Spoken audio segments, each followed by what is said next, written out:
Harry may not care about being mocked by people in Hollywood at the Golden Globes, but being completely omitted from the British Army book must truly sting. Greetings and a very warm welcome on this chilly January day. If it was not evident previously, it should be crystal clear to everyone now that Harry and Meghan hold very different priorities. They care about different things. For instance, Meghan only truly cares about ingratiating herself in Hollywood. She only cares about cozying up to A-list celebrities and pretending to be an A-lister herself. She cares about money. She cares about fame. But for Harry, those things are not really important. And that's a major reason why they have totally failed in the US.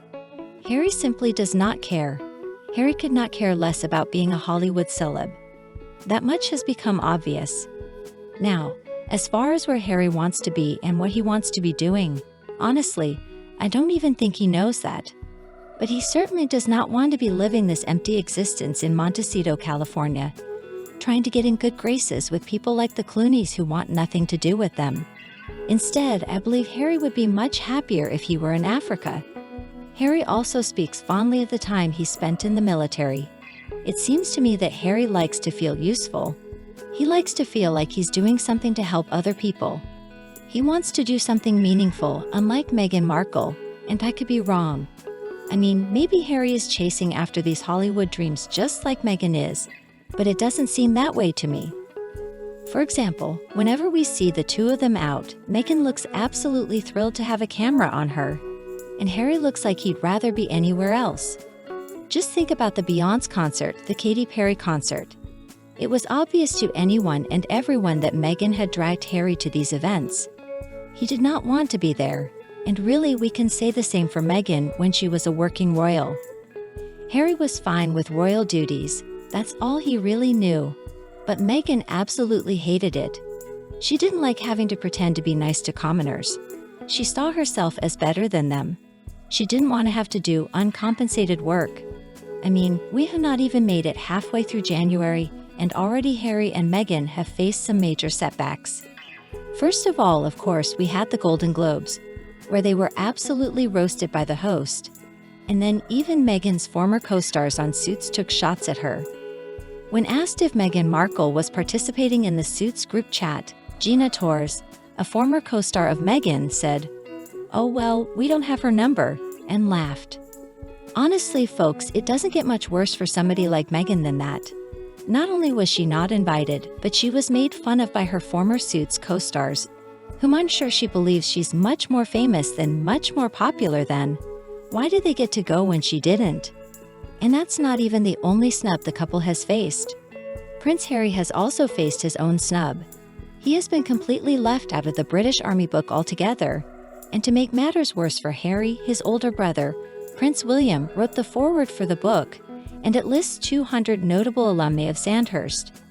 But Harry's name was not among those listed, despite the fact that he did serve 2 tours of Afghanistan. As reported by The Express, people are saying that Harry has joined the list of people who have been erased from history from Sandhurst. And Richard Fitzwilliam, the royal expert, has an idea about why. He said, "Behavior such as listing the number of individuals you personally killed makes it pretty clear why he's not in it." Personally, I don't think he'll be that surprised. See? I don't know though. I kind of believe that Harry is about as delusional as Meghan is. And one reason I say that is because remember when Harry, back in the summer, had to show up in a London courtroom. He insisted that everyone referred to him as His Royal Highness, Prince Harry. See, I don't think Harry ever really wanted to give up all the privileges of being a royal. Meghan was okay with it because she thought they were going to be Hollywood royalty. But I don't think Harry ever wanted to give up all the royal perks. He just went along with it because, well, with Meghan Markle, what choice did he have? Without a doubt, the army is something that Harry cares about deeply. He looks back fondly on the time that he spent in the military. Now, perhaps it's true that he did just play video games the whole time. But still he thinks that he was some kind of war hero, so this has to sting. But Richard is making a very good point here. I mean, Harry should have expected exactly that. How dare he brag about how many Taliban members he killed in that stupid book, Spare? And I couldn't agree with him more. I don't know what they expected to happen, but I'm sure it wasn't this. But anyway, maybe they're finally learning that when you make a career out of trashing your family, your career is not going to go very far. Especially when the family they made so much money off of wants nothing more to do with them. They can't be trusted. So at this point, I don't know what Harry and Meghan are going to do for cash, but you know what? I don't care. All right, everybody, and now time for some discussion.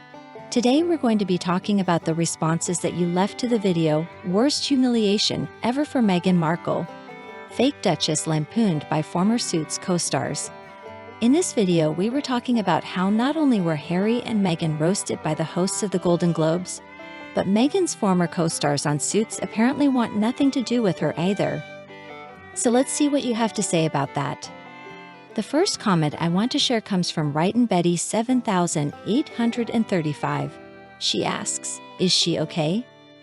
If she claims she wanted to unalive herself and her unborn child because of a few negative headlines in Britain, what's her mental health like now that she is a global laughingstock? And we've got some responses. GH says, who cares? And then Celia says she might realize she has blown it. And then Tosca says, who freaking cares? Now this is something I have also thought about. I mean, I don't know. I don't think she can handle it. And I believe that's exactly the reason that we're not seeing Meghan Markle right now.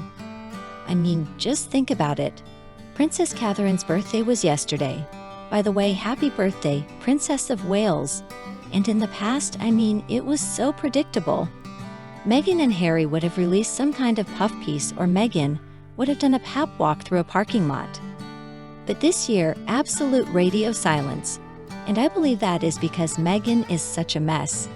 She can't even pull herself together enough to call up Baccarat and do a pap walk. I'm sure we're going to see her sooner rather than later. But what kind of shape is she going to be in?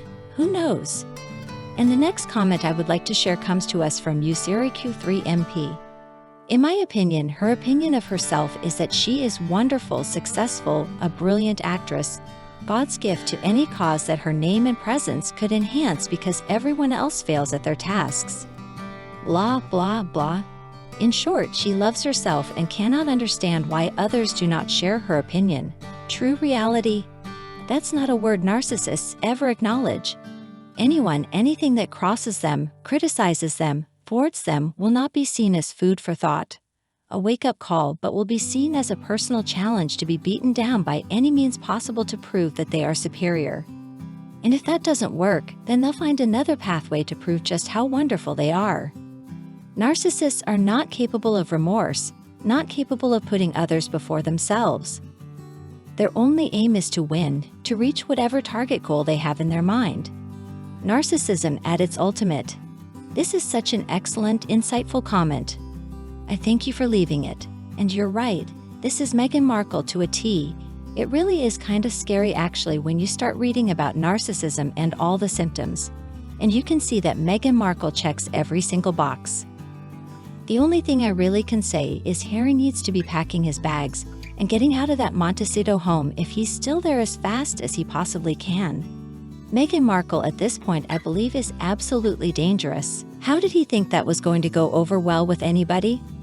By including that likely fabricated information, the only thing Harry really succeeded in doing is painting a big target on his and his family members' backs. The Taliban leaders were angry when they found out that Harry wrote that. Honestly, Harry's lucky they didn't retaliate. In this segment on GB News, they also discussed why Harry and Meghan were mocked at the Golden Globes for being paid to do nothing. And Mr. Fitzwilliam said, I regrettably agree because most of what Harry did previously, if he and Meghan weren't trashing the royal family, which has been lucrative, I'm afraid for them, what precisely have they done? That is a question that they should be addressing themselves. Well folks, that's all the time that we've got for the first half. Please let me know, what do you think of Harry being erased from history? Let me know your opinion below in the comments section. As always, if you enjoyed this video, please don't hesitate to like and share it with anybody else who would appreciate it too. And please don't forget to click that subscribe button so that you don't miss a single update. Again, thank you so much for your support. Thank you for tuning in. Stay warm out there and I'll be back soon to see you in the next video.